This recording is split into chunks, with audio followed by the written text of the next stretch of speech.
রিজনটা হচ্ছে এটাই যে আমার আসলে এই মুহূর্তে কোনো টাকা নাই, ধার করে চলতেছি। এটাই হচ্ছে রিয়েলিটি।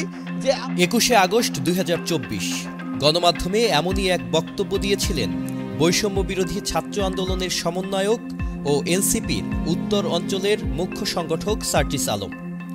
তবে গতকাল নিজ এলাকায় শতাধিক গাড়িবহর নিয়ে প্রবেশ করার পর সামাজিক যোগাযোগ মাধ্যমে ব্যাপক আলোচনা সমালোচনার জন্ম দিয়েছে।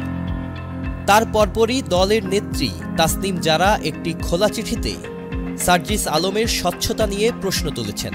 মূলত নিজ এলাকায় শতাধিক গাড়িবহর নিয়ে প্রবেশ করার পর থেকেই বিষয়টি নিয়ে নানা আলোচনার শুরু হয়।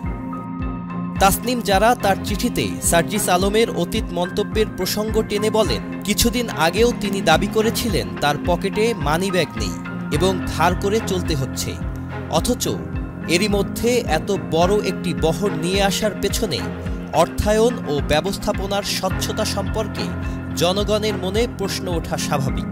তিনি দলীয় নীতির ভিত্তিতে এ বিষয়ে স্পষ্ট ব্যাখ্যা চেয়েছেন। তাসনিম জারার পোস্টের জবাবে সার্জিস আলম তার ফেসবুক পোস্টে বিস্তারিত ব্যাখ্যা দিয়েছেন। তিনি বলেন, নতুন প্রজন্মের রাজনীতিবিদ মানেই যে তার পরিবার অর্থনৈতিকভাবে দুর্বল হবে এমন ধারণা ঠিক নয়। নিজের বর্তমান আর্থিক সীমাবদ্ধতা থাকলেও তার পরিবার ও আত্মীয় স্বজনের পক্ষে এ ধরনের আয়োজন করা সম্ভব বলেই তিনি দাবি করেন।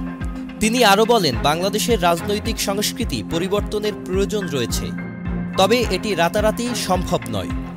মাঠের বাস্তবতা ও নির্বাচনী রাজনীতির কৌশলগত দিক বিবেচনায় পুরনো এবং নতুন ব্যবস্থার সমন্বয়ে এগোতে হবে। সার্জিস আলম জানান, তার এলাকায় ফেরার সময় যে বিশাল গাড়িবহর তৈরি হয়েছিল তার একটি বড় অংশ আত্মীয় স্বজন, বন্ধুবান্ধব ও সমর্থকদের ব্যক্তিগত উদ্যোগে সংঘটিত হয়েছিল।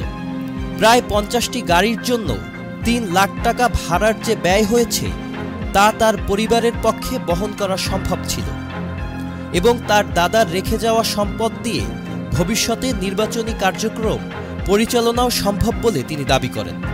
Sajid Abdullah, channel I. রিজনটা হচ্ছে এটাই যে আমার আসলে এই মুহূর্তে কোনো টাকা নাই, ধার করে চলতেছি। এটাই হচ্ছে রিয়েলিটি।